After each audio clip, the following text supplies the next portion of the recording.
Ang pangalawang pagsasanay ay tungkol naman ito sa pagpili ng eksaktong ayos ng pangalan ng mga hayop na ipapakita sa susunod na mga larawan. Ah, ganun po pala yun, Kuya Jet. Oo, Popoy, ganun lang yun. Tara mga bata, samahan niyo kami ni Popoy sagutan ang pagsasanay na ito. Opo, Kuya Jet. Tara, galingan natin mga classmates. Ang unang hayop sa ikalawang bahagi na ito ay isang pambansang hayop ng Pilipinas at ginagamit ito bilang taga-araro ng mga magsasaka. Sa tingin mo, Popoy, anong pangalan ng hayop na ito? Ito ba ay kalabat na nasa kaliwa, kalabawa na nasa gitna, or kalabaw ba to yung nasa kanan? Kalabaw po, Kuya Jet. Ang tamang sagot ay kalabaw. Magaling! Ngayon naman, sa pangalawang hayop, ito ay nangingitlog at tumitilaok pagsapit ng umaga. Ano kaya ang tamang pangalan sa hayop na ito? Ito ba ay manoka na nasa kaliwa? Manot na nasa gitna? O manok yung nasa kanan? Nasa kanan po ba, Kuya Jet? Galing! Alam niyo pala yon. Ang tamang sagot ay nasa kanan. Ang pangalan ng hayop na ito ay manok. Good job!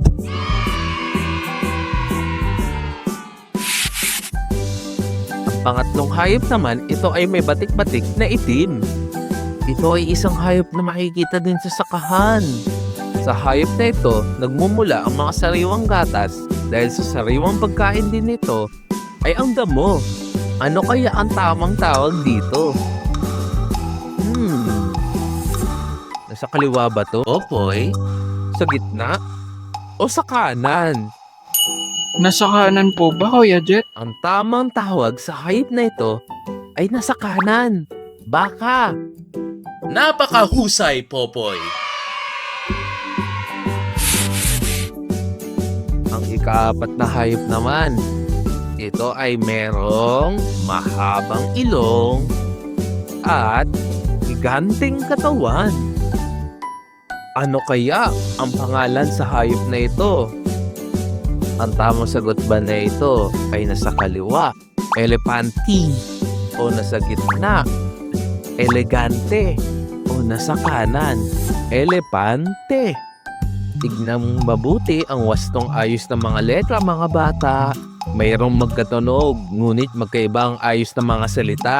Nasa kaliwa po ba, Kuya Jet? Ang tamang sagot na ito ay elepante.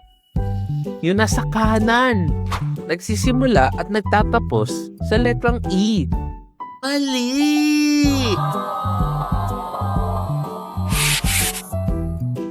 Tumungo naman tayo sa ikinamang hayop. Ang hayop naman na ito ay may pagkakahalintulad sa pangangatawan ng tao. At alam niyo ba, mga bata, ang paboritong pagkain nito ay saging. Sa tingin niyo, ano kaya ang tawag sa hayop na ito? Ito ba ay unggoy na nasa kaliwa? Unggay na nasa gitna?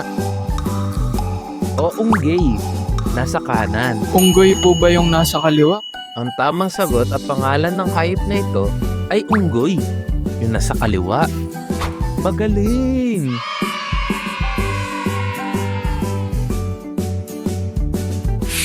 Oh, natapos na tayo sa pagsasagot ng takdang aralin, mga bata.